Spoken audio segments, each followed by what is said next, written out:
6:05 of the order. So we'll take roll. I am present. Trustee Romero. Present. Trustee Sullivan. Present. Trustee Novak. Present. Trustee Dryden. Present. Okay, Dr. Ramirez. Present. All right, Tammy Peterson will be joining us later, and Ms. Torres. Okay. Can I get a motion for the adoption of the agenda? Can I get a second? Okay, any discussion?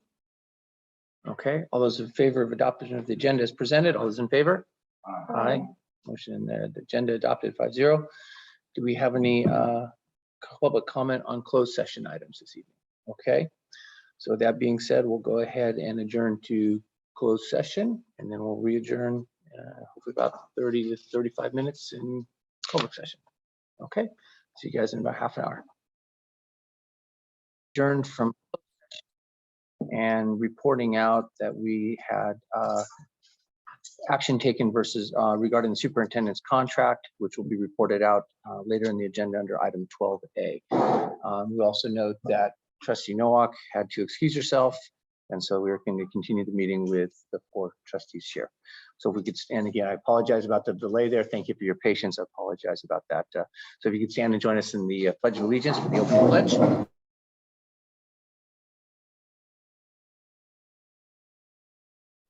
Stand, face the flag, hand of your heart.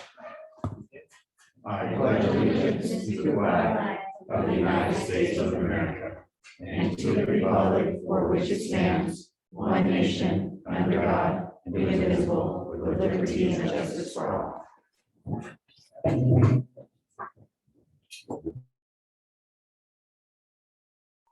Again, thank you everyone for your patience. I'm sorry we're a little bit went a little bit long there. So we'll go ahead and get the meeting started. We'll have the presentation for the minutes. Can I get a motion to approve the minutes from the board meeting of May 17th? I move to approve the minutes from the May. Can you get a second? Okay, any further discussion or any comments? Okay, all those in favor of approving the board minutes from May 17th? Aye. Any opposed? Okay, and Brianna, do we have any audience to address the Board of Trustees, comments by the public? Okay, moving along, we'll go ahead and move on to our superintendent's report and turn the floor over to Dr. Ramirez. Thank you, Board President Dr. Canby. In the interest of time and also making sure we respect our audience here, I want to move to the last slides, and that is a staff recognition. So we have an amazing staff overall, but some are amongst us celebrating some very important milestones, very, very important milestones. So I want to just go through our employees, our Mesa employees who are celebrating some important anniversaries.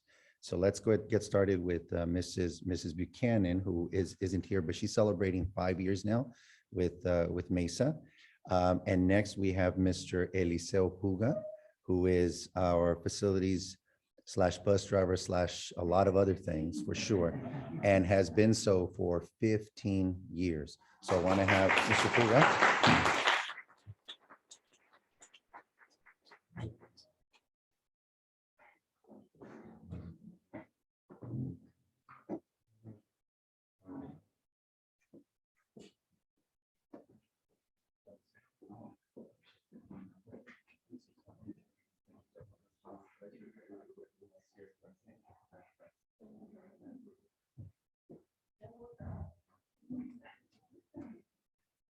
And hopefully we get a little opportunity here to maybe take a group photo, but I want to make sure that we get through all of our honorees here.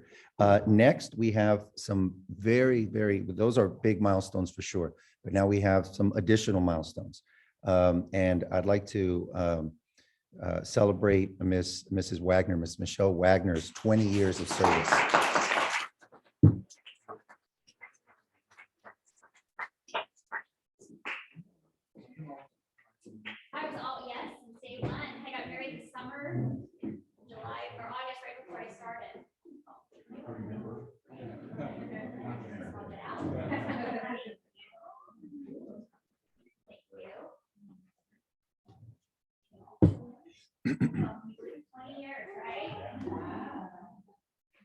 And next we have, thank you.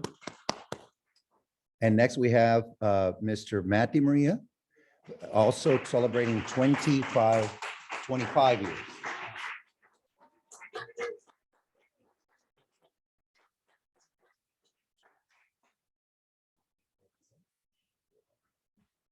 pleasure.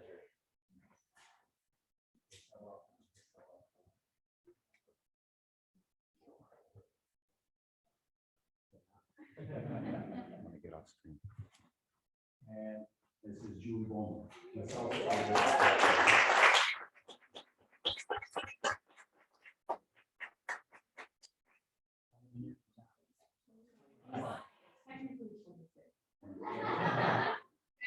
Everybody knows it. And I've been in the same classroom. Teaching the same grade. I'm so surprised, yeah, because that's because of that. Yeah.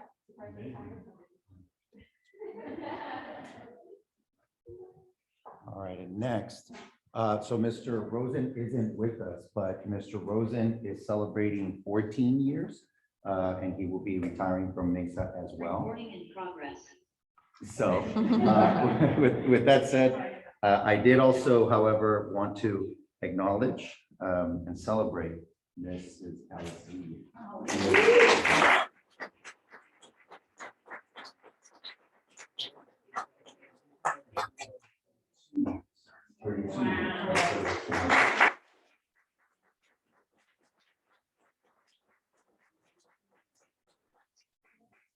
Beautiful. Yes. Thank you. Yes, thank you.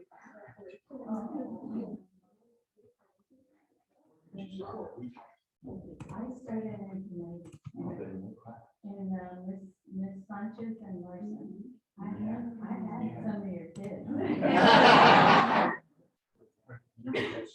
Yeah. No, I wasn't part of it. Yeah,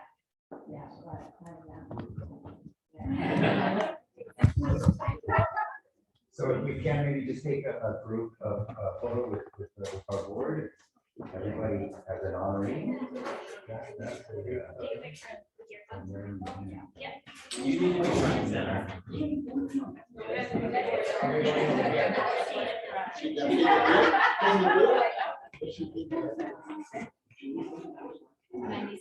Same as me, we started and then. Together. You ready? I'll stand behind you. Wait, are we holding me? Yes. Yes. I'm gonna look at.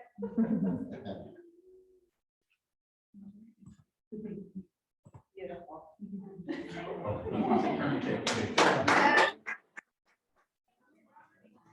Yeah, it's important. I didn't expect it.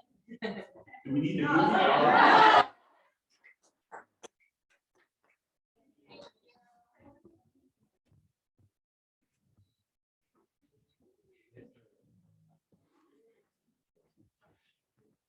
All right, well, thank you all. Certainly very proud of our honorees. And for our 20 and 25 honorees, 20 and 25 year anniversary honorees, we have another little special surprise a little later. But we will come back to you just for a little something a little later on. So with that said, you're free to stay for as long of the meeting as you'd like, but we will transition. And I just want to go back to a couple of things in the superintendent's report and just highlight a few of the many special events that have come to us since we last met in May. Obviously, one of the big ones was Tiger Fest. So I really want to thank Mrs. Dryden in particular, who was in there in that dunk tank at one point in time, several times in fact. But it was a really great community-wide event, phenomenal, fantastic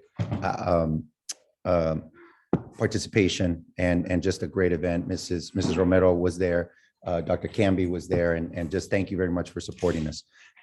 Next, our spring concert.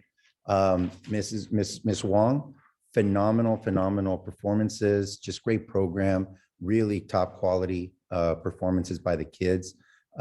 just phenomenal. I can't say enough how proud we are of their talents and how they've cultivated them really through a couple of years that have been very, very difficult to make music, come alive. But nevertheless, that was on June 2nd, and it was very, very well attended. Just some incredible performances. And then just more recently, we had our volunteer dinner, and again, just some of these events that we've hosted that many people here in our audience have participated in, and particularly with the volunteer dinner, an opportunity to serve our parents kind of in exchange and our families. So thank you, trustees, for being there and for being part of the celebration. And we're going to just continue to learn from these events and make sure that we do them better and better each year. So thank you for that. Moving along, on the COVID front, we continue to remain vigilant. I know that we're easing into a different phase of this pandemic, but we continue to monitor and make sure that we are responsive. So we will continue to update the COVID dashboard. And then in addition to that, one thing that has really dominated our attention is facilities.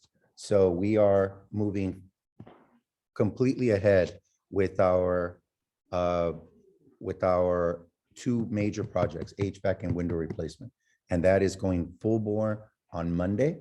The projects have already started, and we are just down to the wire when it comes to making those happen. And our expected completion date is Wednesday, August 16th. And then lastly, our attendance. You see their attendance. We've been rather consistent. I would like to see, of course, improved numbers, but we are where we are because of conditions. So, this attendance will certainly be a much more prominent area of focus for us moving forward. We've learned a lot, and we've tried to hold lines wherever we can, but certainly broader conditions have been challenging to say the least.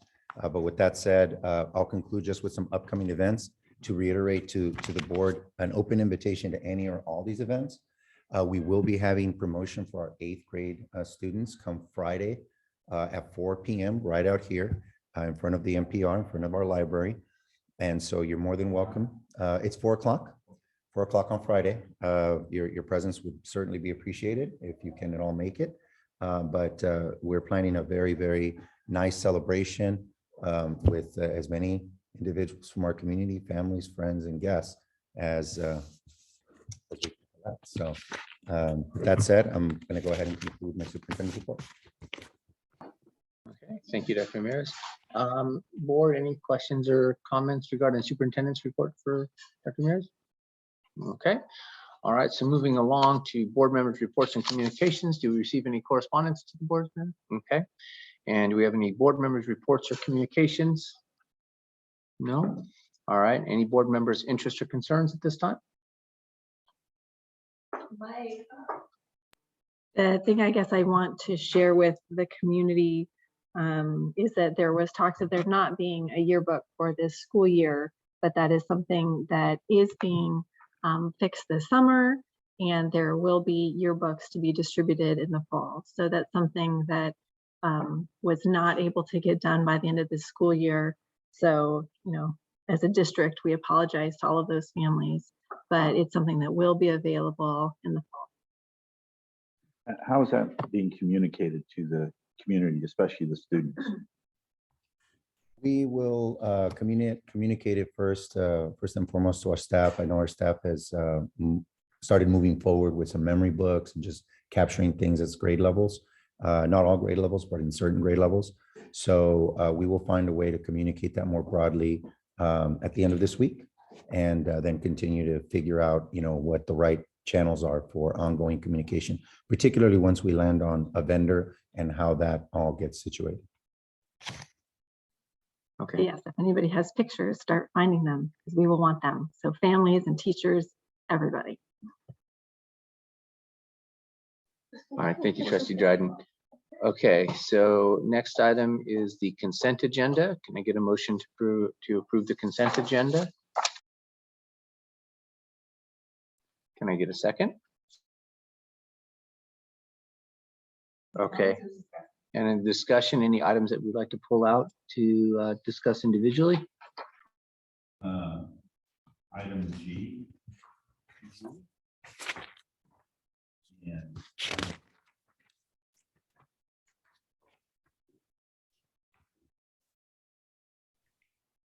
So, well, item G, I thought was rather significant. There's a 41-page dissertation, and I just wondered, can you give a synopsis for community as to what that is? And why this is significant, why this is important, what it includes, and what it. Sure. So the Strong Workforce Grant is a partnership that initially began as a consortium with the Ventura County Office of Education. It began several years ago, and Mesa has been participating for at least the last 4. Effectively, what it does, that partnership shifted from Ventura County Office of Ed over to Oxnard Union, which is why the MOU is with Oxnard Union. Effectively, what it does is it's intended to provide pathways for our students to access career technical education, whether it's the trades or pathways that lead to things like engineering or aviation, whatever the case might be. We have used it as an opportunity to provide materials and seed money, if you will, for our electives, where students can explore other interests. And that's gone to support instructional materials, some professional learning experiences, and some articulation with the Oxnard Union High School District. So it is significant in that it's really a consortium between 3 entities, which is why there's that long documentation with the Community College District, Oxnard Union, and the feeder districts that have students matriculate and enroll after K-8 into Oxnard Union. Right, and the overall goal is, from kindergarten through university, being able to say there are paths to follow and to get there on. That is correct. That's what I was trying to get out there, is that we're trying to matriculate between kindergarten, or actually pre-K, all the way through university level, to say that there's opportunities there. They may be academic, they may be vocational, but we're trying to give our students an opportunity to be aware of what's available. That is correct. And shifting over to, so I wanted to just make a comment around the agreement with Ventura County Office of Education for transportation services. So that is an amendment that will be updated. There are missing figures there, including an overall cost. We have an estimated cost based on, this year we had it based on 4 students that are students in grades TK-8 within our district boundaries that participate in specialized programs in other school districts. I was going to say the county office as well, but effectively our partner districts are primarily the Ventura County Office of Education and the specialized programs that they run, and Pleasant Valley, which is our adjacent neighboring school district that houses more programs than currently exist in Mesa Union. So this is an initial approval of that service for transportation, which is something that is agreed upon as a part of the IEP process. And it will be something that needs to be updated, because even up to this week, we are still finalizing details around that. So I can certainly report back on more information come as early as August. So is this item then more about concept and principle versus, because that really had me concerned, because there were no numbers in there, and it's like signing a blank check. Yes, correct. It's a concept and principle, and it's basically signaling an agreement. But I've made it a practice that whenever possible, I want to get approval in advance, just so that there's clarity. And part of the reason that it was in consent as opposed to action happened to be because it's a recurring contract that we've had. So moving forward, I'll be more mindful to include those details. But at present, there are 4 students. We're projecting 7, but that could increase. There was a cost. With that, there was a cost per student. Do you have an idea what the cost per student? I don't have that in front of me, particularly because the cost per student will fluctuate depending on the point of arrival. So, or the location where the student is attending school. So there will be some fluctuation there. What the base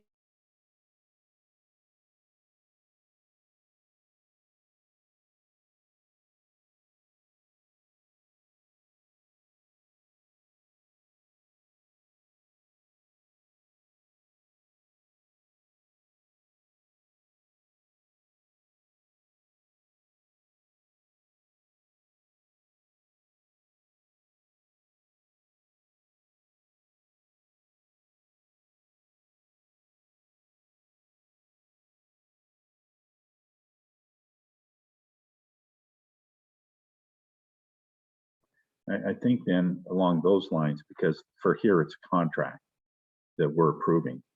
And the amount per student that's going to be there is kind of blank. Well, it is blank. Yeah. And so I just wanted to get a feel for that. What has it been in the past? And what can we expect going forward? Versus maybe it should have been, do you approve this concept? And here's the contract that we're thinking about. Anyway, that was my biggest concern, is the blank. Because every other contract that we approve, there's numbers in there. Yes, that's correct. And I will message some of that information subsequent to this meeting. Yeah, I appreciate that. I had very similar questions. I just had one more question in regards to the agreement with Cal State Channel Islands. This is something that we typically approve, but I at least knew that there was one difference because there was an added like COVID language, for example. I was just wondering if there was anything in addition to that language that has changed. No, nothing has changed. This is just an agreement to be able to bring on board student teachers or basically graduate level students. And we do have one of our employees that is an intern for with whom we have a partnership around an internship agreement with CSUCI. Okay, any other items that had questions or needed clarification? Okay, hearing none, can I take a vote to approve the consent agenda as presented? All right, okay, 4-0, consent agenda is approved. And moving on, we have information. We now have to open a public hearing for the Lcap presentation. So we'll go ahead and open the public hearing at 7:44. So we'll have some information discussion for that. Dr. Mears. Yeah, so there's a presentation attached, and the plan is very much in draft form. It's something that we're still working on. Ms. Peterson and I work extensively on this. There was, and there has been every year, a format change, which always, takes some realignment and readjustment. But consistent with past presentations, both the information that was gathered to reach certain agreements and also the actions, goals and actions aligned, the board has gotten a high level view of what's being prioritized. So with that said, I want to actually jump right to that in the presentation. So if you want to go over to slide 10. So you've seen these priorities in the past. They continue to be our priorities. I want to remind the board and the public that this is year 1 of 3. So we are just kind of getting started, if you will, with the plan. That said, these continue to be the priorities, and we are looking to flesh out all of these pieces, both by resources and by staffing and any other contracted services. You see them there. Focus on core instruction. What does that mean? That means all the learning and instruction that happens from bell to bell, the things that happen during the instructional day, Monday through Friday, week after week, right? And we want to be able to focus on more student-centered approaches. We have a lot to build on, but a lot of room to grow. And our focus will be on personalization. The expansion of early childhood programs is something that the board has had access to in the past, but that will continue. And you see there also expanded learning opportunities, which is another informational item and actually item for approval by way of a grant, that a program plan that will be supported there. or ask for approval. Moving forward, I've delineated just by goal some of the specific areas of focus. So you see there in goal 1, again, early childhood education and learning support. And there is a recommendation to fill the learning support specialist role later in the agenda. The expansion of after-school programming, we are still formulating what that can and will look like for the coming year in TK1. We want to be very thoughtful of the fact that we already have a very, robust after-school program, and there are for sure staffing challenges that we will encounter, particularly with after-school, because of the times that it serves and how to make that an appealing role and position, because these are all part-time positions by nature. So we're thinking very creatively. And just today, as a matter of fact, we had a very extensive conversation with Mr. Oliveras, who is our after-school coordinator, to just get on the right page and just try to have a workable plan. So that's work that will continue through the summer. Goal 2, you see there, we want to continue to support learning outside of the classroom with the right partnerships and the right activities. Moving on into the next slide. Goal 3, you'll see this also in the agenda, an increase to social emotional support. We're shifting from 15 hours weekly to 24 through a partnership with VCOE, and you see a contract later in the agenda for that. We are also increasing psychologist support, and that was approved in a prior board meeting. And then looking at social emotional. So the social emotional, the behavioral, the cultural pieces of what Mesa does, we find a lot of strengths, especially relative to other schools, but we want to continue to build on that because we see the need among students. And then last slide, goal 4, we want to continue to grow and learn. We want to evolve. We want to make sure that our practices and our program keeps pace and that remains current, and that all of the good things that Mesa has been historically continue to evolve along with the new needs of the community and of our families. So with that said, you will have an updated plan. The plan that you see here will continue to get updated in the coming days. And we have a special board meeting on Thursday where we will put the plan up for approval. Last point, the county office will continue to provide me feedback just so that it aligns and conforms to expectations of CDE. So with that said, that's my presentation.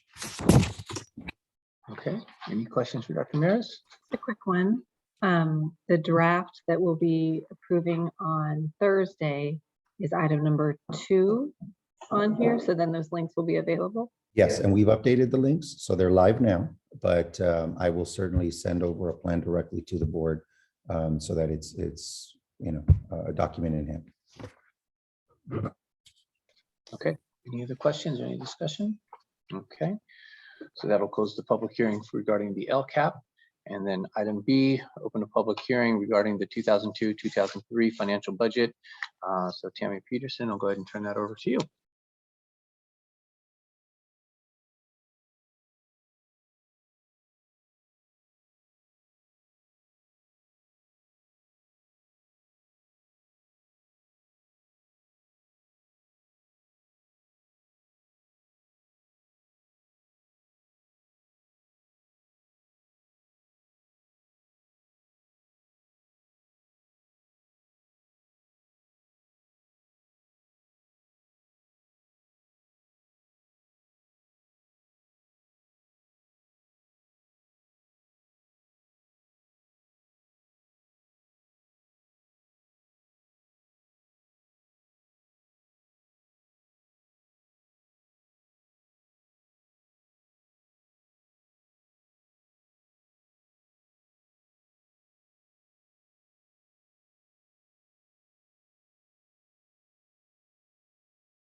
I'm sorry to interrupt you.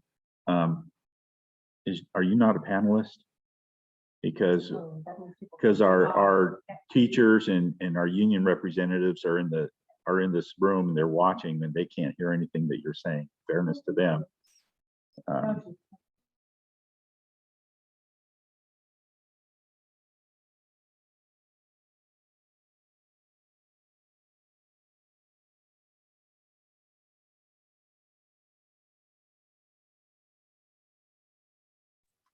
that better?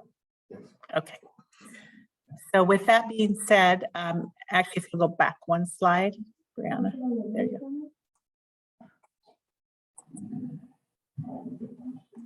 I think they're more interested in the slides looking at my face, but so there's a lot of discrepancy between the governor's proposal and the legislature. So I was very conservative as we approached the budget. So as you look at what the statutory COLA is in the current year, it was 5.07%. In 22-23, and that did include an augmentation. In 22-23, current COLA is projected to be 6.56%, but I have included the governor's proposal of 3.3% augmentation, which brings us to the 9.86. The legislature has responded and they want to see 16% on base. So there's a lot of negotiation. As we know, there's a lot of money on the table. There's a significant surplus at the state level. And so because of Prop 98, school districts are entitled to 40% of that surplus. And so it's just how those dollars will be allocated. When we look, oops, I'm still not. Actual enrollment this year was 565 students. We're anticipating it to be 562 next year. We were extremely conservative as we approach these numbers, just because of COVID and the changes that we've seen countywide. The entire state is in declining enrollment, but Ventura County is the second fastest county in declining enrollment. So we're watching it carefully. The advantage that the smalls have is we attract inter-district transfers. And so that will help us stabilize the enrollment. As we look to P2 ADA, 531.75 ADA. In 22-23, we're projecting 533.90. In the current year, we're being funded a little over 592 ADA, and that's because we have protections statutorily that allow us to capture the higher of the current year or the prior year. And we know last year was dependent on the prior year. So this year, we're actually dependent on prior year. As we look to 22-23, that number is going to look a bit odd. And that's because there's proposals out there, both on the part of the governor and the legislature, that we use a 3-year rolling average. So it's either the higher of the current year, the prior year, or an average of the 3 prior years. So it's to help protect districts from that steep decline in ADA and some of the swings. So they're hoping to stabilize just to allow that planning time for school districts.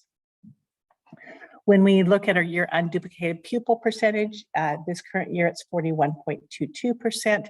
And as we look to 22-23, that is a rolling average. And we did see some declines in the current year. And I use those same numbers to project forward. So we're projecting a 39% unduplicated pupil count. And remember, that is your free and reduced lunch students, your foster youth, and your English language learners. There are proposals by both the governor and the legislature to include additional subgroups in that count. But currently we're just using those 3 subgroups for our projections. I've not included any discretionary dollars, although both the governor and the legislature have their own proposals. The governor's proposing $1,350 per ADA. That will be very similar to the one-time discretionary dollars that Governor Brown provided. You've heard me talk that Governor Newsom wasn't a fan of those, and we haven't seen those since he was elected governor, but he's changed his tune, and going forward, he is allowing those to be flexible use. However, the legislature has put their own spin on it. They actually want to give districts more than the 1,350, but they want to add a few strings, which they'd only be used for salaries and benefits. So we'll see where the negotiations go. And again, I don't think we'll have any real answers tomorrow. We'll just have a very broad budget. When we look at the CalPERS employer rate, this year it's 22.91%. Next year it's 25.37. That means for every dollar that we pay a classified PERS member, 25 cents goes towards PERS. For the Teachers, 19.1% will be going towards their retirement plan. Historically, in the last few years, there have been proposals to take a non-Prop 98 dollars and push it towards the retirement systems, but neither the governor nor the legislature had a proposal this year to provide relief. Their feeling is there are significant other dollars and that the district should be able to handle those costs. Next slide. So again, as just to recap our assumptions, 5.07% COLA in the current year, 9.86%, which does include the governor's augmentation. And then 23-24 is actually the statutory COLA of 5.38%. That's projected. And then in 24-25, it's 4.02%. The reason why we're seeing much higher COLAs is it's a very complex calculation, but it's driven heavily by inflation, and we are all experiencing that. Gap funding is 100%. Because of the increase in the base grant, there have been discussions about creating another scaffolding type implementation, as we saw with LCFF, to make sure that that base grows faster than COLA, but we're not seeing any of those proposals currently. So that's why I just recognize that we're currently at 100% gap funding. And then again, I've not included any of those discretionary dollars in the budget. Okay, next slide. With that being said, in 22-23, with the COLA being 6.56% and the augmentation 3.3%, we're anticipating revenues of $8,891 per ADA that's enrolled in TK through grade 3, $9,025 for grades 4 through 6, and $9,292 for grades 7 through 8. Remember that we do receive an additional amount for TK through grades 3, and that's a 10.4% of base, so that's an additional $925. Supplemental funding for the unduplicated count is at 20% of adjusted base rate, and then concentration is for anything over 55%, you receive an additional, actually it's now statutory 65%, but because it doesn't apply to Mesa, it's immaterial. Estimated LCFF entitlement for this year is $10,317, and in 21-22, it's $9,437. As we look at supplemental concentration, in 22-23, as I mentioned, 39% unduplicated pupil count.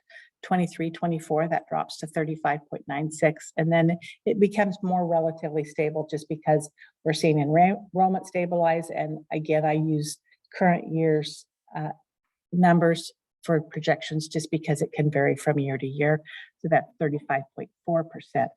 Supplemental, that equates to about $422,000 in 22-23 in supplemental funds, $395,000 in 23-24, and $412 in 24-25. So you can see how as that number changes significantly, even just a slight change of 1% can really impact the additional funding that the district does receive.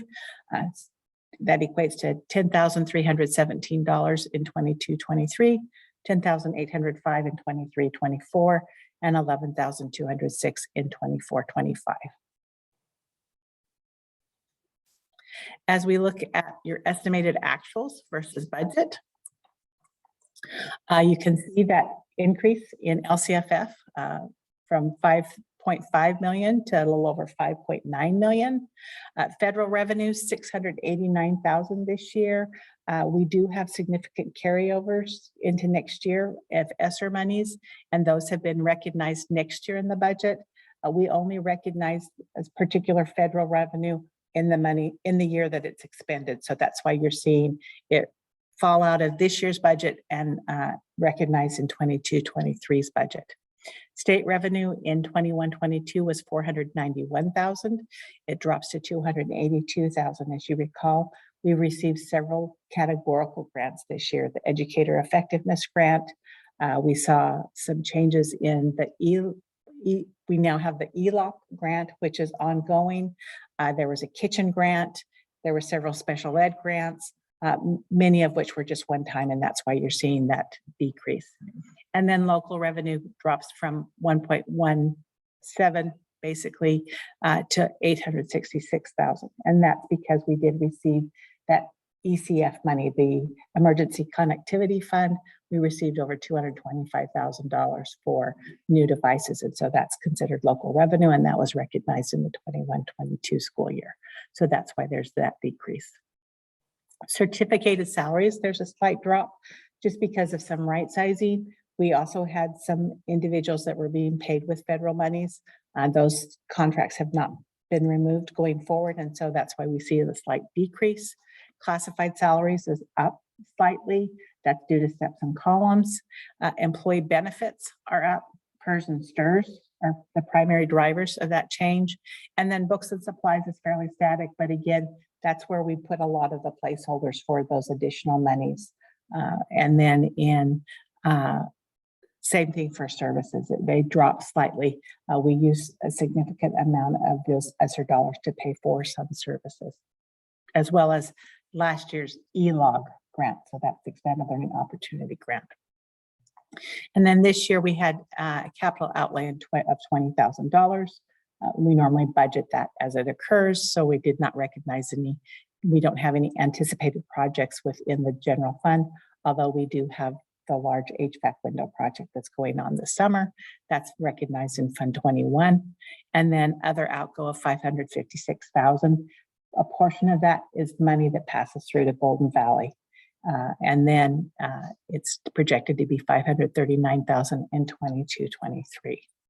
So with the general fund, between unrestricted and restricted, we're seeing deficit spending this year of $6,333, and in 22-23 deficit spending of $15,497. But remember, this is on the includes restricted. So on the next slide, I'll demonstrate on the unrestricted what it looks like so that you have a better idea, because you can see that from in 21-22, we have restricted reserves of $367,000, and that drops to $276,000 in 22-23. Next slide. So the top portion of this slide is the unrestricted, and that's where I focus mostly, because those restricted dollars have a very designated purpose, and so they're to be expended, and so we recognize those as they're expended. But in 21-22, we're seeing deficit spending of $65,000. As you recall, at second interim, that was projection was much higher. We have seen significant sums fall out of the budget, and that's good news for Mesa. So we're actually seeing an ending fund balance on the unrestricted side of $1.6 million. In 22-23, we actually are projecting a surplus of about $76,000. And recall, I did mention there's still a lot of uncertainty around those revenue amounts.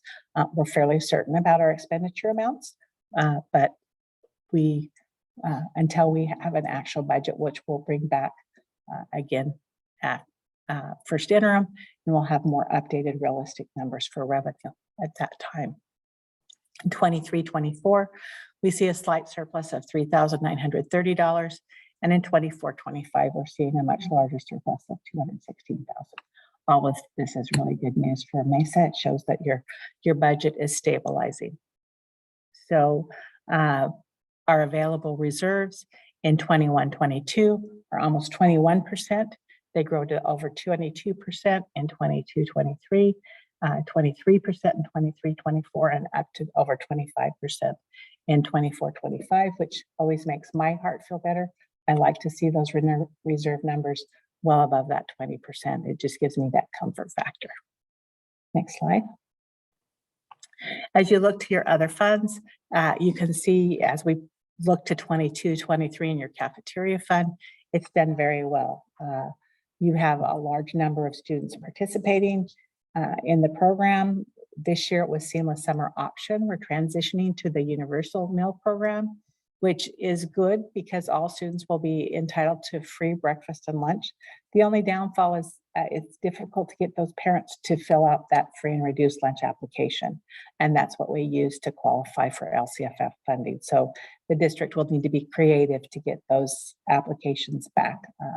We've been working with the county to create an online enrollment form so that it is much easier for families to submit. So fingers crossed we can see those numbers be more reflective of what we believe they are.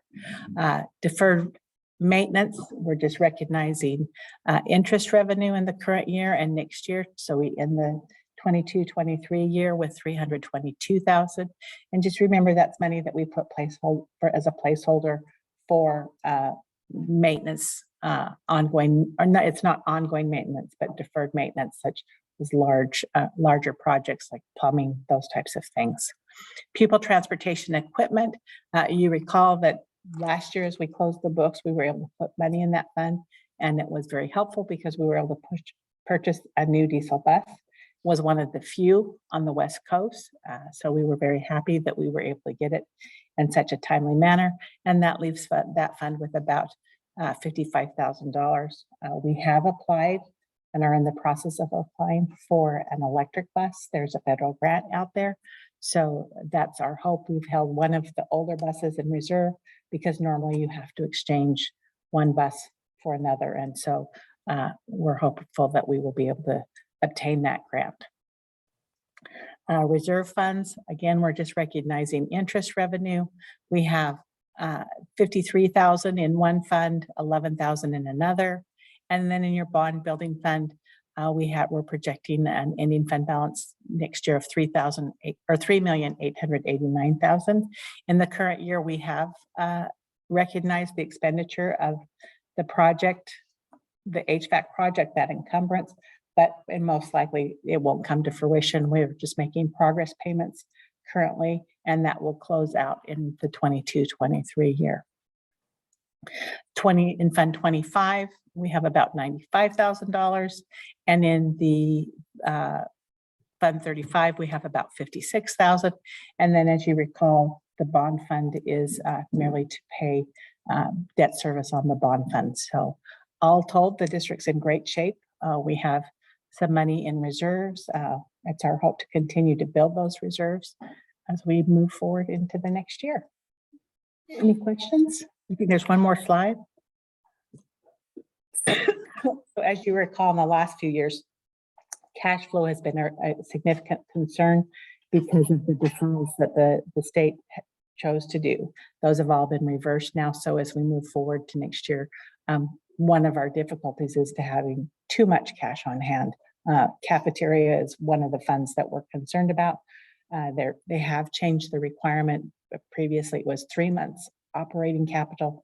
They've extended that now to 6 months. I think with COVID, they realized districts need to have more money in reserve in that fund. So we'll be doing those calculations and determining. I anticipate some money will have to be spent towards cafeteria improvements so that we can bring that fund back in line with the statutory requirements. Any questions? Any more questions? Okay. Thank you, Tammy. Appreciate that. And that will come back we'll bring that up on Thursday. Thursday, that's correct. Okay.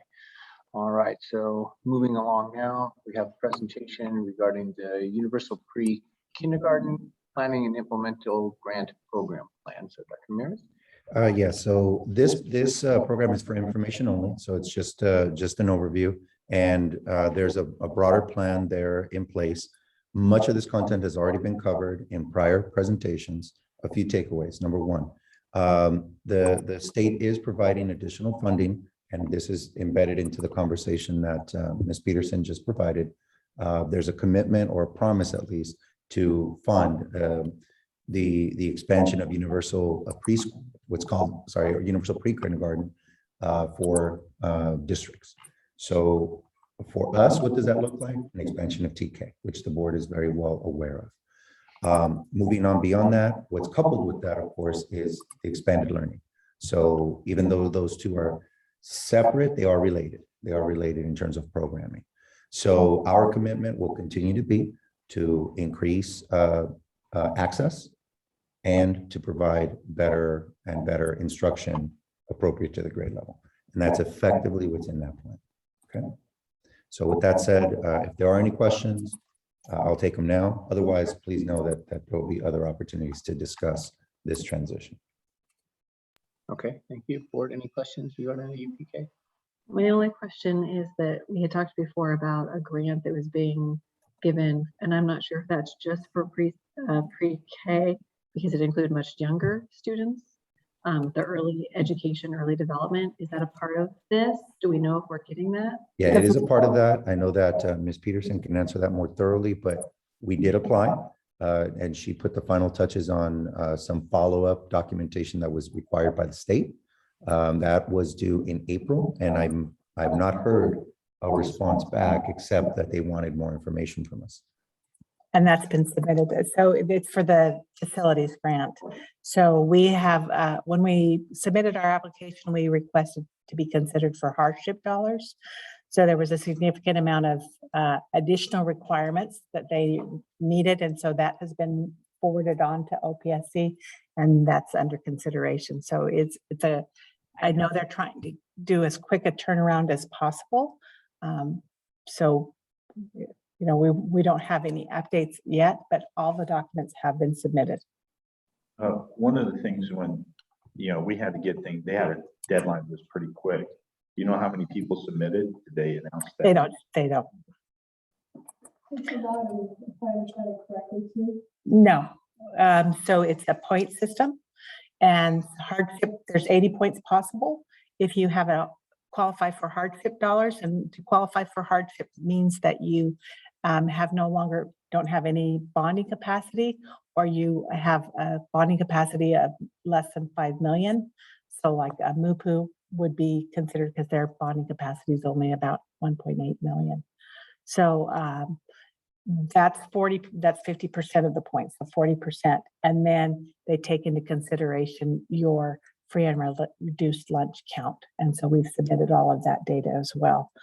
They also requested information as to other reserve funds for capital improvements. MESA, we only have the bond fund, and those are designated for specific purposes. So, and then we do have the deferred maintenance fund, which they would consider. But I think we're in a good place as far as the hardship grant, and it's just time will tell. It just depends on the number of applicants, number of districts that have hardship, and then those districts that have hardship, how high their free and reduced lunch count is. Okay, any more questions regarding UPK? Okay. So now moving along, another informational item is their receipt of the initial proposal from the Macy Union Teachers Association, MUDA, to the Macy Union School District for the 2022-2023 school year negotiations. Dr. Ramirez? So this is one of the proposals from our certificated staff. And you see there the reopeners that they wish to negotiate for this coming year. The district will establish its position, our position, in August. And so we will bring back a proposal from MUST and certainly the items that we wish to negotiate as we launch the 22-23 school year. There's a proposal from MUST, or are you talking? This is specifically for MUDA. MUST will come back in August. We have a meeting scheduled for tomorrow. Okay, any other questions? Okay, so now moving on to action items. So first action item for discussion number 12 is a recommendation for the approval of the amendment to the employment agreement between the superintendent, principal, and the Macy Union School District. Can we get a motion for that? I move that we approve the amendment to the employment agreement between the superintendent /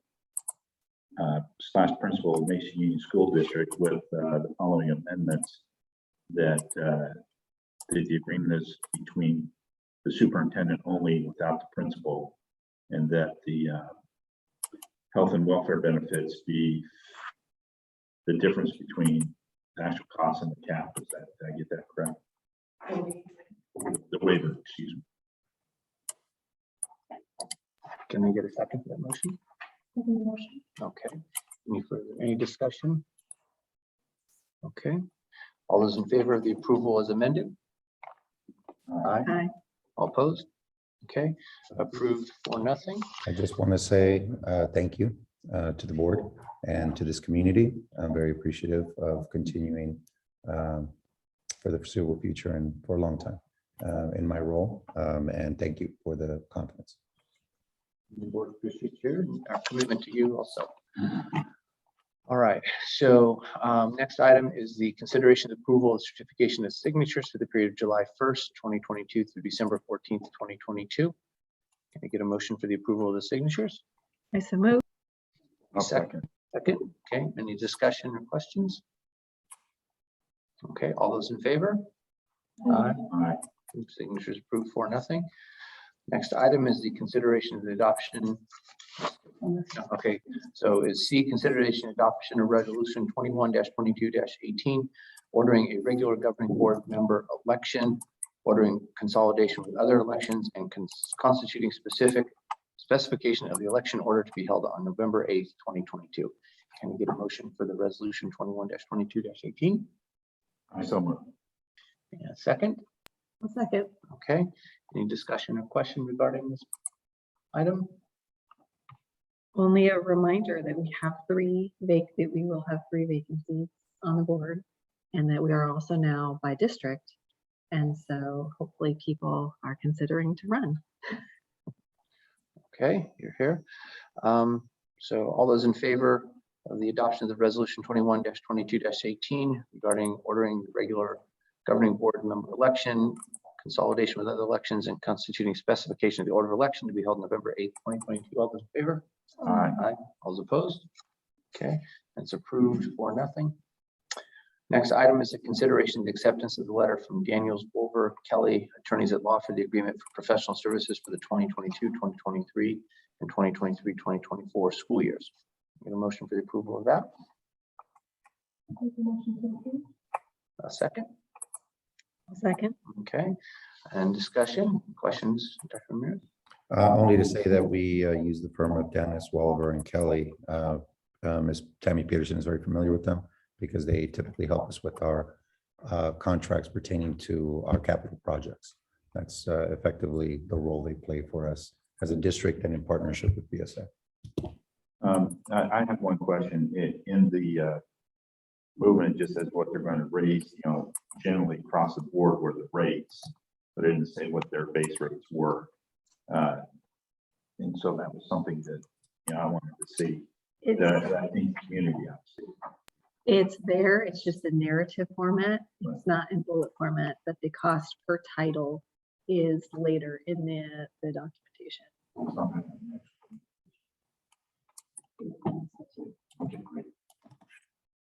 And just as a side note, in most cases, Mesa does not pay these fees, BSA pays them.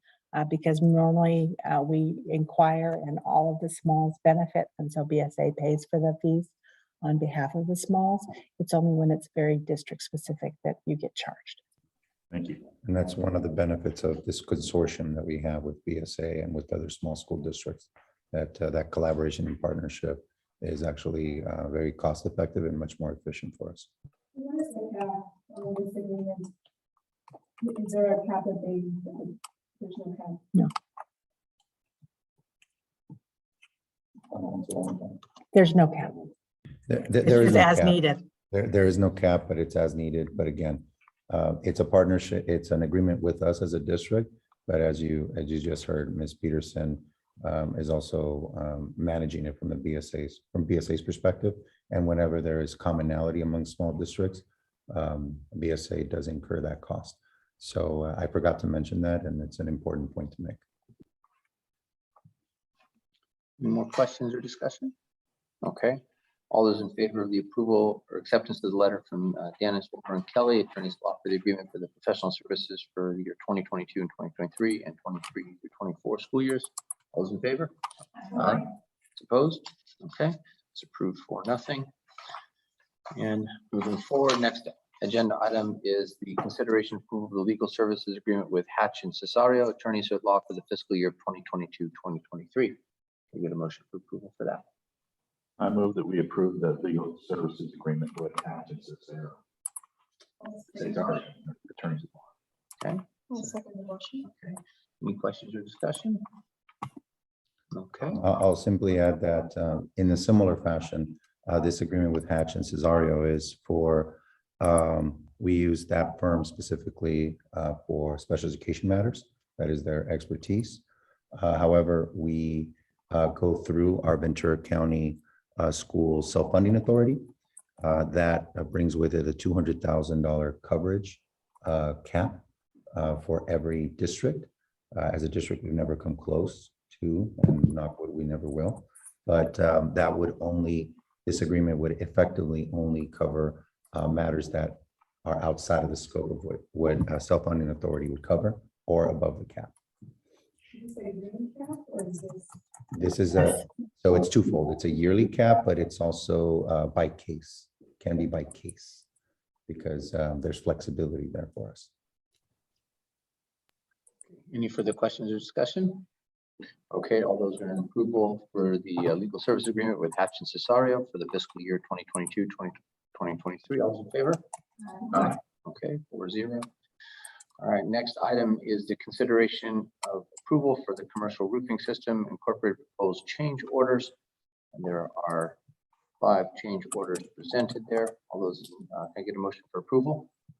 I move to approve the change order request 2, 3, 4, 5, and 6 as listed. Okay, any second? I'll second. Okay. Any discussion or questions? Only a comment that there is a change order log. So the board will see that numbers 1 and 7 are actually not a part of this. And that's because the board has already approved those separately. But it was important to have the log represented because effectively through the close collaboration of Mr. Dave Norris, who just last week officially retired, we were able to actually meet, I'm sorry, what's the way of framing this? We did not come close to the allowance that was there of 62,000. And so what we are effectively doing is saving 26,000 based on the total contract that the board had approved for this project. So you'll see that some of these change orders are actually credits because they became findings that Mr. Norris, through his careful inspection and management of this project, was able to detect. So it became a very, very beneficial thing for us. And typically change orders are increases in funding. In this case, there are credits. So I just want to say that there was actually some overall cost savings, if you will, based on the overall allowance for the project, which was 62. And then the amount is there at 35,000 plus. So I just wanted to make that clarification. And I think that change order log is very helpful in doing so. Any other questions or concerns? Okay, all those in favor of the approval of the commercial roofing systems proposed change orders, all those in favor? Aye. Okay, all those opposed? None. Next item is the consideration of approval for the notice of completion of commercial roofing systems incorporated for the re-roofing and rain gutters project. Can we get a motion for approval of the notice of completion? I move that we approve the notice of completion for the commercial roofing systems. Second? I will second. Okay. Any questions or discussion? This just officially brings to a close that project, and thank you to the voters. Thank you to our residents. Thank you to this community that we were able to move very quickly along. And of course, to BSA, to Mr. Dave Norris, Ms. Tammy Peterson, who worked tremendously, not just behind the scenes, but in front of them to get these projects done. And lastly, to our own staff, because this project happened, but it required a tremendous amount of coordination from people like Mr. Leticia and the rest of our facility staff who just worked hard to make all these things happen, because it's not just about the construction project, but it's a nice end to that important piece of work. All right, thank you. Any other questions or concerns?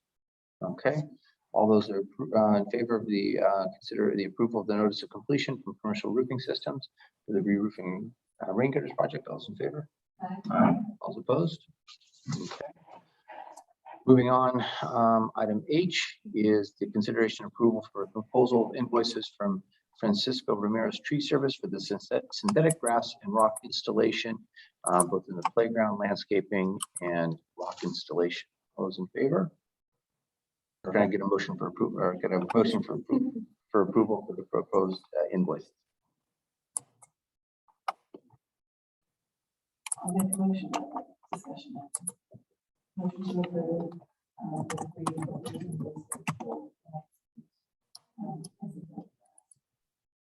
A second.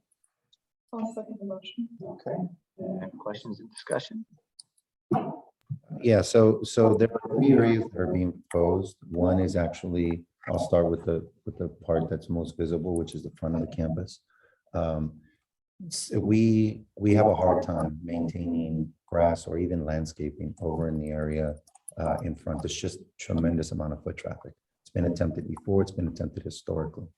The move to synthetic grass would allow us to match the interior scape where all the large trees are.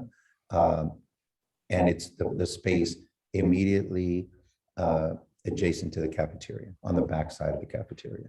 There are 3 like almost pie-shaped areas, 4 actually. And the idea would be to be able to just bring that into a better aesthetic and better aesthetics, and then work on beautifying that space beyond that with maybe some other decorative touches.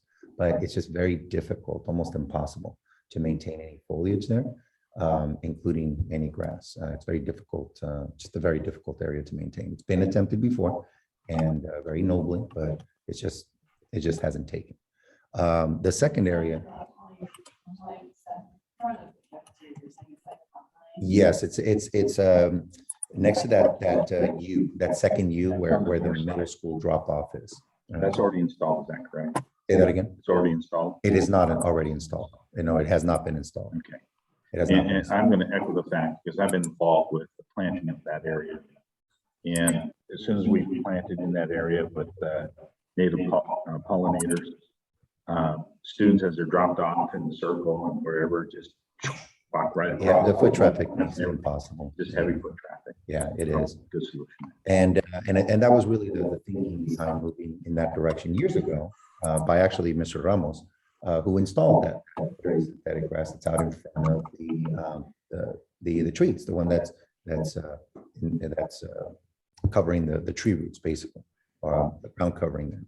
So the synthetic turf that is available now, as opposed to 7 or 8 years ago, is much more natural looking, much better feel, but it has to be applied and done correctly, right? So that's one area. The other area is the area, our kids love the Gaga pit. It's over in the back. It's just not, in my opinion, what it needs to be. And so I want to bring it into better order. Grass cannot grow there. It is simply just too much foot traffic, too much activity. And I want to make sure that the kids have A, a safe place to be, and B, a more aesthetically pleasing place to be. Now, right now it is only dirt, and I think we can do better.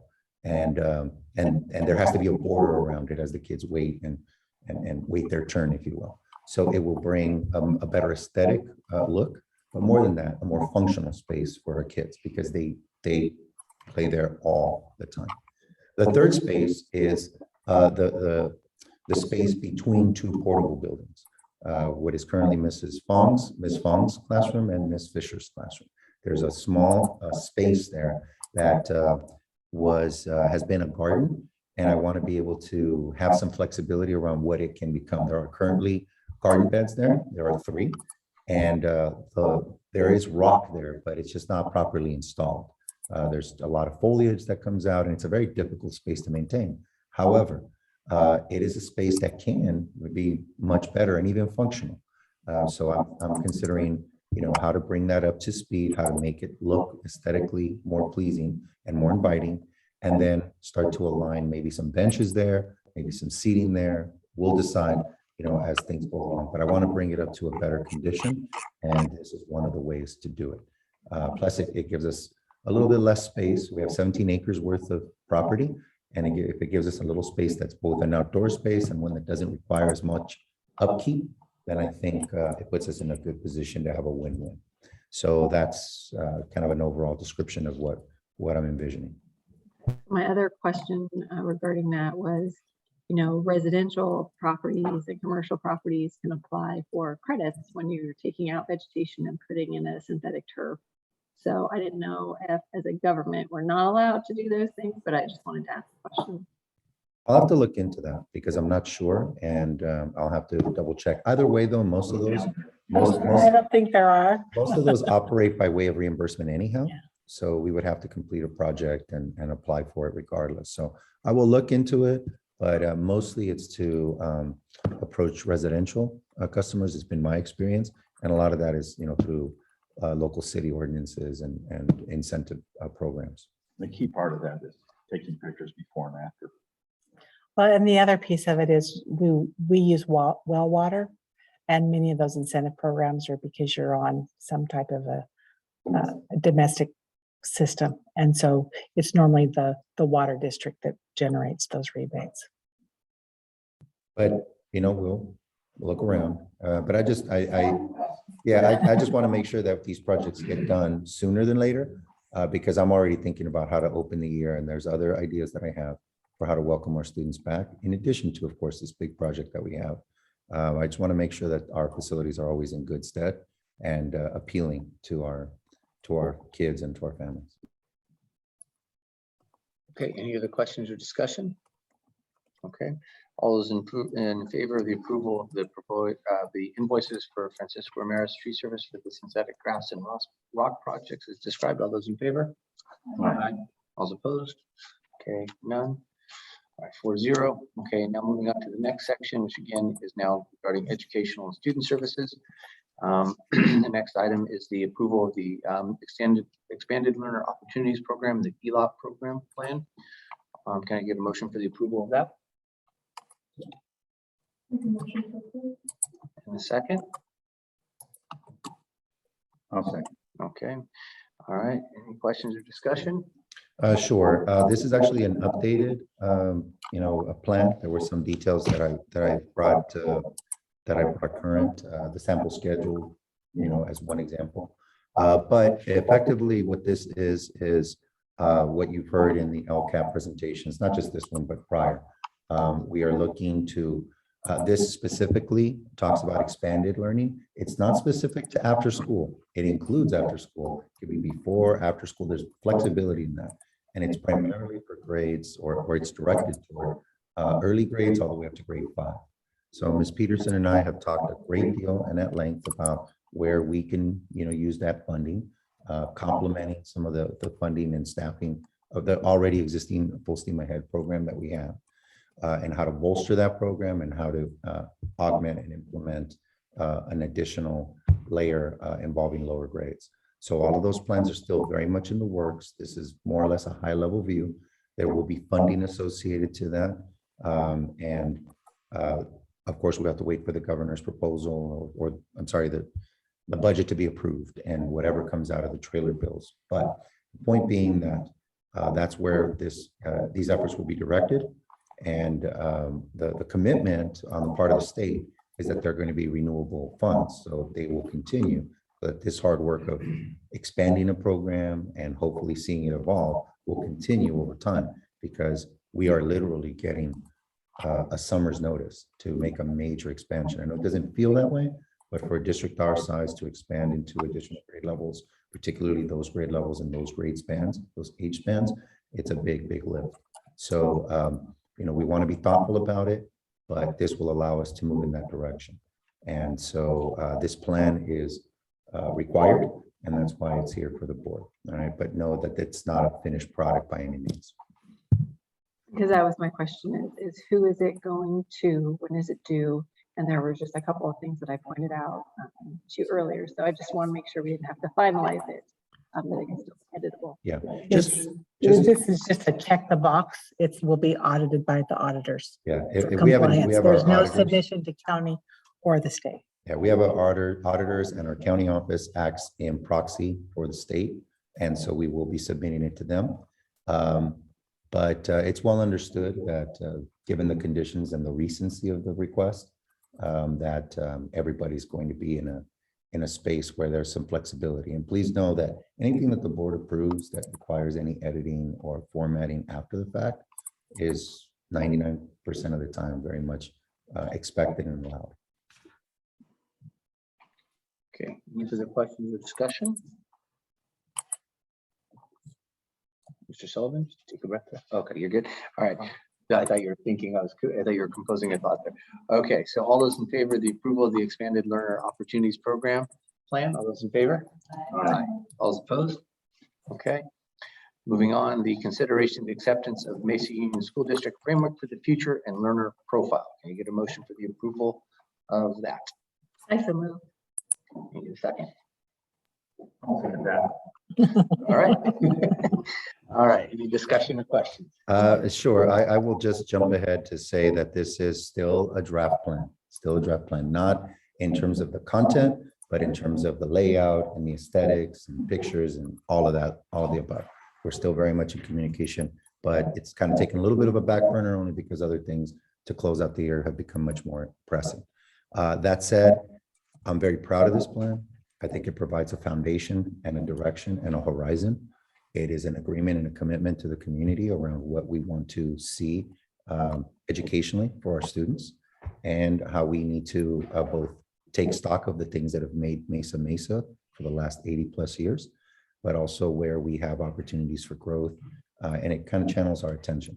So the learner profile for me is the commitment to what students will be able to do, demonstrate, and accomplish by the time that they leave in 8th grade. And I'm not naive. I understand that our students have different, have a different runway, have a different life that they have to travel in order to get to those expectations. But with that said, I invite the board and the community to think of this as the what and the how. The what is the learner profile. That's our commitment. That's our North Star. The how is the framework. That's what we expect of our learner experiences. We expect them to be personalized. We expect them to be authentic, and so on and so forth. Those are the 4 pillars that you see within the document. Because we know that that's a massive undertaking, we want to focus our energy right now on personalization, which is where we've started already this year, having discourse, conversation, and we've seen some shifts in terms of our practice. I hope to be able to bring back to you more concrete examples of how we're moving ahead. You saw one of those examples in the work of early childhood, because we know that we have kids coming to us who are very competent readers at a very young age, and we have those that present in a very different, with a different set of needs. So with that said, we have to individualize and differentiate and personalize the experience to their needs. And that's a hard, heavy lift, but it's a noble one and one that we must undertake. So the learner profile is, again, that North Star, and the rest of the framework are those components that are going to inform everything we do. Our resources, our initiatives, the professional learning that we undertake, all of it is kind of subsumed under that. And it's, the intent is to draw focus. So that's what's most exciting to me, is that we've already started this work. And in fact, work started even before that, because we were never a blank slate. So I'm very proud of that, and I'm very proud to bring it in front of the board tonight. I have a couple of questions. Number one, pending approval tonight, how soon before it's posted on the website? Yeah, I want to go back to some of the editing. Some of these pictures, I think, I think we can do a little better on some of these pictures, and but I would say within the next couple of weeks. But certainly a bigger launch as we head into the new year. Well, and that brings me to my second question: is this is the framework, correct? And it's not the implementation. How soon before, what's that distance between framework and implementation? Well, the implementation, like I said, has already kind of begun. We're gonna start to see this. Don't think of this as a hard plan. There will be other plans that will just kind of be informed by this. This is supposed to be kind of a guiding document. So our professional learning approach will be part of that.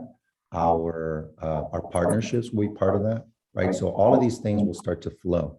So you'll see, rather than seeing one concrete plan on one document, you'll see it really embedded into the Lcap. It'll certainly be reflected in the budget and into certainly our professional learning, and ultimately the things that touch the student's desk and touch the student's experiences. So it's going to be a little bit more diffused than maybe what we might see, but I need to working hand in hand with our teachers and ultimately with our parents, because this is just that, a framework. So I don't want to be evasive about it. I just don't want to also pigeonhole us into it's going to be like this actionable set of concrete steps, because it won't be quite that, at least not at the outset. One other thing that I will mention, we will create, and with the help of the leadership team, a scorecard. So what does that mean? That means that each one of those components, we need to determine how we measure it. And some of the things are already there for us, right? Some of the measurements like CAST, things that are just part of our reality. But there's other opportunities, including personalized plans for teachers around their own professional growth, including maybe measures of social emotional learning, which right now we don't have too many of. So that's going to be the next set of conversations with our staff to be able to bring maybe a more concrete nature to what you're describing. Well, the purpose of my asking is that, I've seen lots of programs over the years, and it's just like we spend like years in the planning part, and it never reaches the students until they needed it last year. We don't get it until 2 years from now. And so I'm just wanting to make sure that we're getting this into those that need to be impacted by it as quickly as possible. And I understand what you're saying. I've got nothing wrong. Here's a framework, and we already utilize certain parts and aspects of it.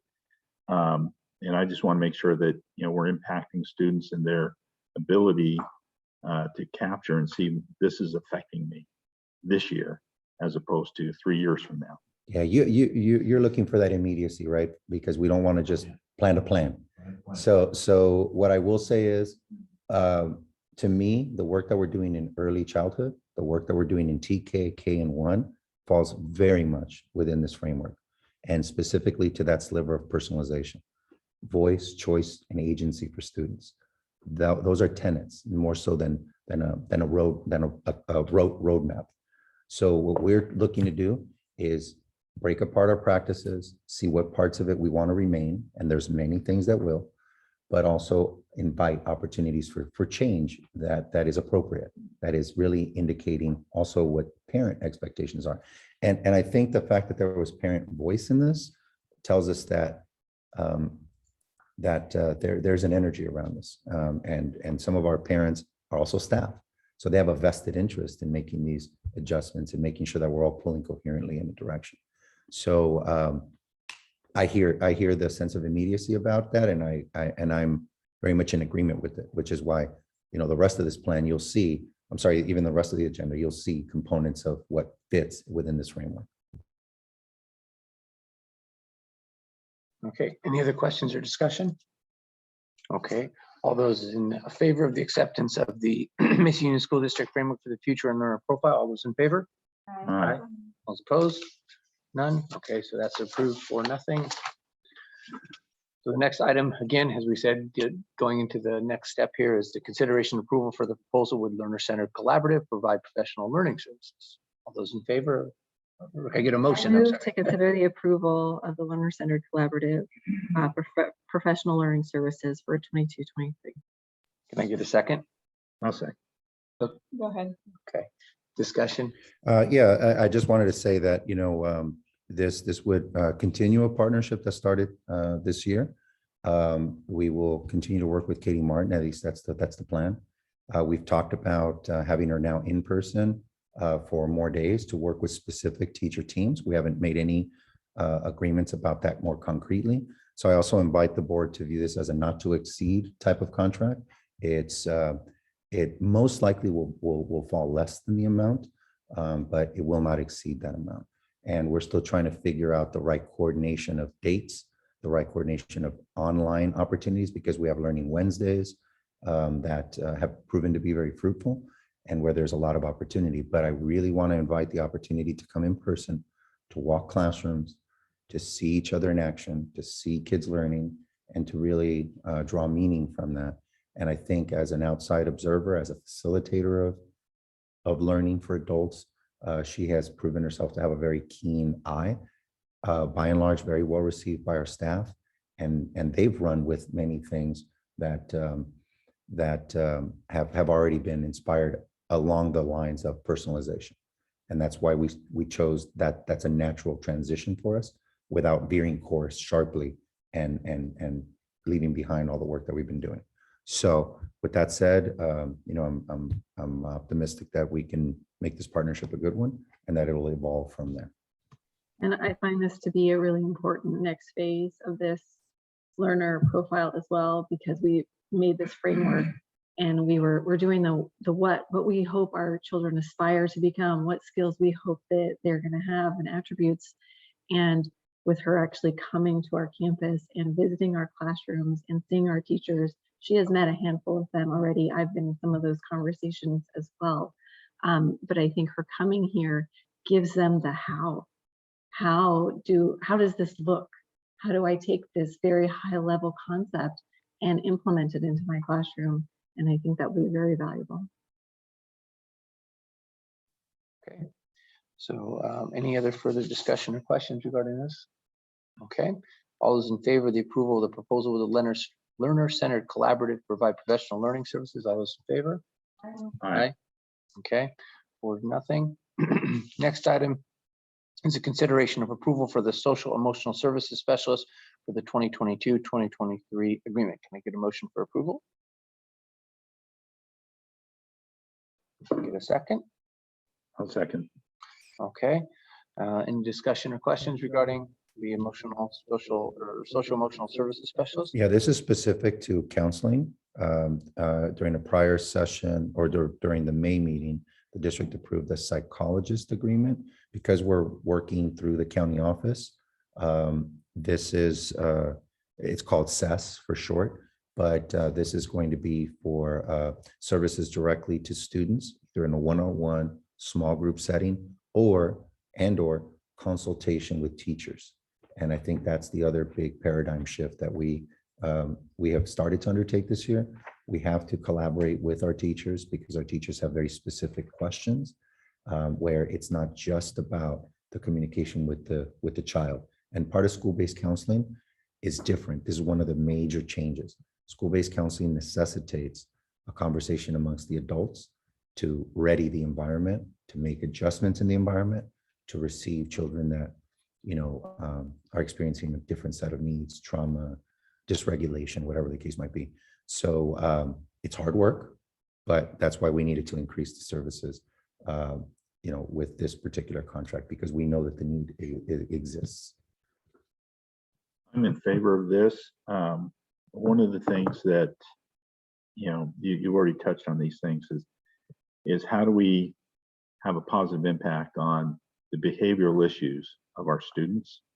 And how do we help teachers to recognize those and not ignore them so that we don't have consequences amongst our students later on in the year. So we're not required to have all of that.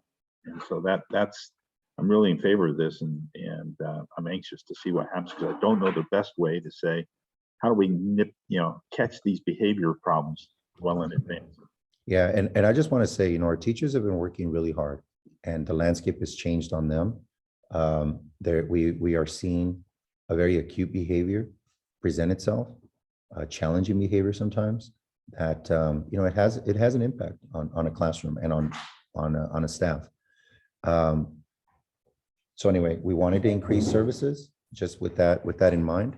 So I'm hoping that the board supports it.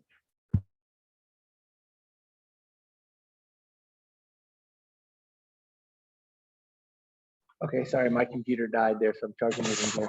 Any further questions or discussion regarding the social emotional services contract?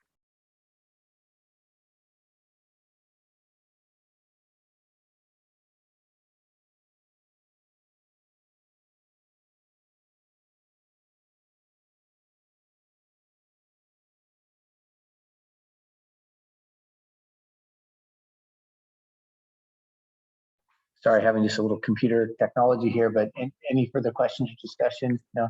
Okay, all those in favor of the approval for the agreement with Ventura County Office of for the approval of the social emotional services specialist for 2022-2023 school year. Any of those in favor? All right. Okay, motion carried 4-0.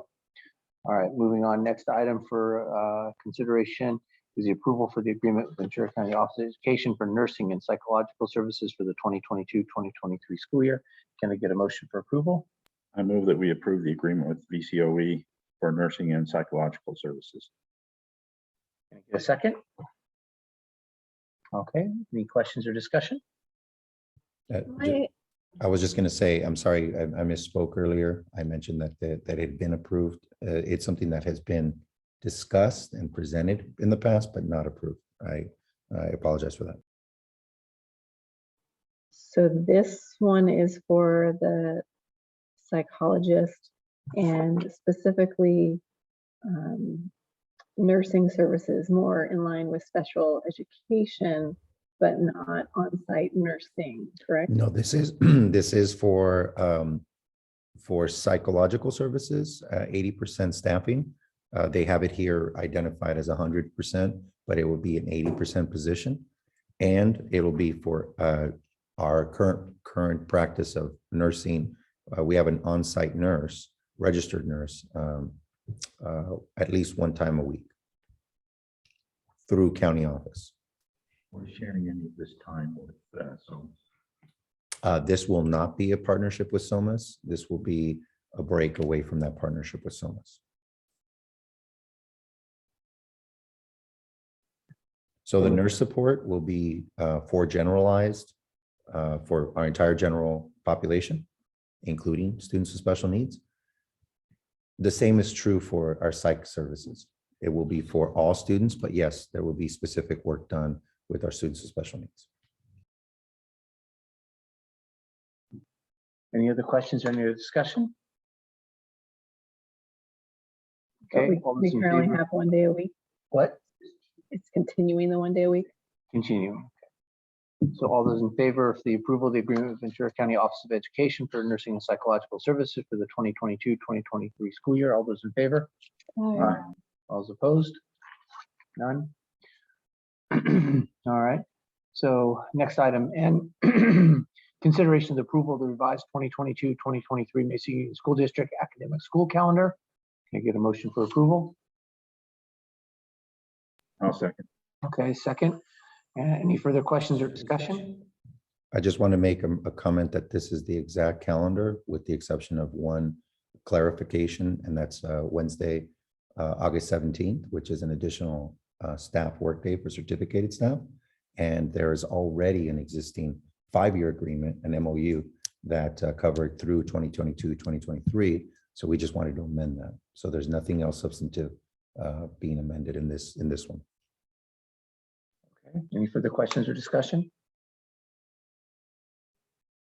All those in approval for the revised 2022-2023 Mesa School Union District academic school calendar, all those in favor? Aye. All those opposed? None? Okay, now moving on to personnel items. We have a consideration for the approval of hiring of Christine Garza as a learning support specialist for the 2022-2023 school year. Can we get a motion for approval? I so move. Can we get a second? Second the motion. Okay. Any questions or discussion? Just a point of clarification that the board last month, I believe it was, approved a job description.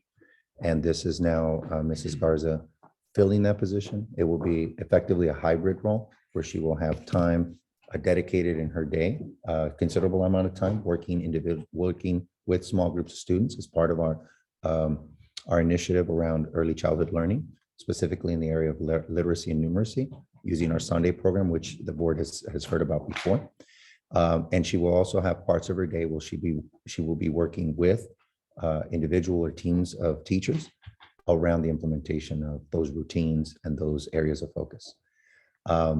She will work hand in hand with Ms. Michelle Wagner, who works in a part-time capacity, not a full-time capacity, to basically work through the support of teachers on site. So, but she will have, and remember, this was a repurposing of a reading intervention role that was exclusively working with students. So she'll be doing that, but in addition to that, working with the adults to make sure that there's further implementation and support for the adults as they make their way through those shifts and changes.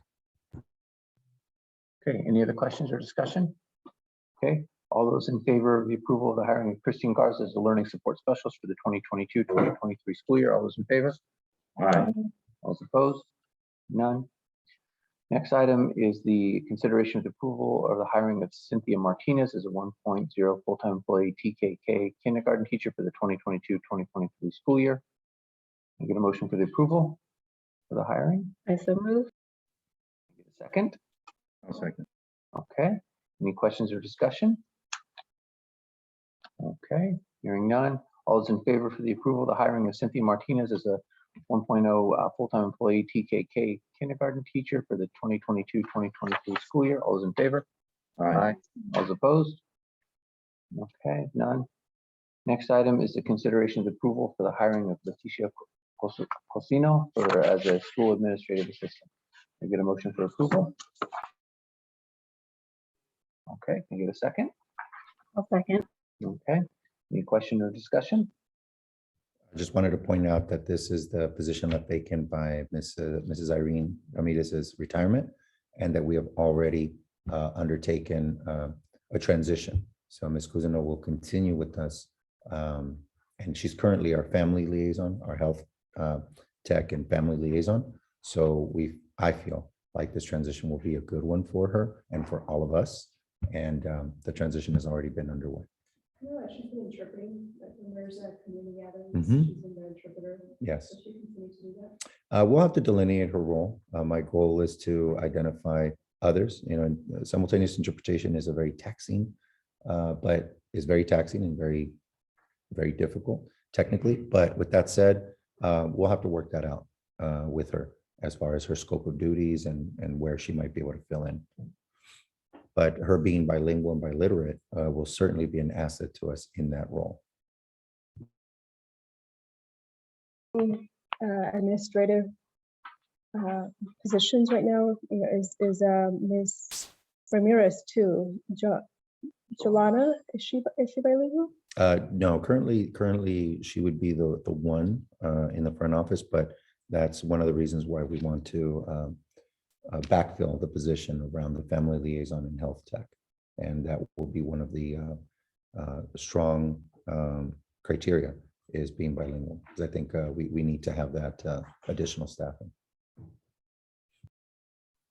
Okay, any other questions or discussion regarding the approval of the hiring of Leticia Cusino as the school administrative assistant? Okay, all those in favor? Aye. All those opposed? Okay, none, 4-0. Okay, next item is the consideration of the approval of the hiring of the following teachers and classified employees for the summer school. And employment will be based upon student enrollment. Can we get a motion for the approval for the hiring of the following teachers for classified employees for the summer school? Okay, can I get a second? The second motion. Okay, any questions or discussion? Only that we are running still a summer school program, and we've got about 90 kids already confirmed. And we are looking to weather through the construction and try to make it happen because there is a need. And we're very fortunate that our staff is stepping up to help us fill that need. Questions or discussion? Okay, all those in favor for approving the hiring of the listed teachers and paraprofessionals and other support for the summer school session, all those in favor? Aye. All those opposed? Okay, they are approved. Okay, so items that concludes the agenda for this evening. So items for future consideration is we have a public hearing on our next meeting will be Thursday, June 16th at 5 p.m. special board meeting, which will include the local control, the Lcap plan and the approval of that and the budget, correct? Is this in person? It's slated to be, but it's up to the board to make a determination around that. Thursday, right? It This is is this Thursday. Thursday. Not 2 days. Is it a short meeting? It will be a very brief Can we with do 2 it items. via Zoom? Say that again. Could we do it via Zoom? The board would have to take action, but it would probably be best to just plan for a 30-minute meeting tops on Thursday. And we would just need quorum. Okay, so we'll plan on having that in person. Meeting, we need a minimum quorum of 3. Okay. All right, with that being said, I'll adjourn the meeting here at 9:01 PM. Thanks, everybody.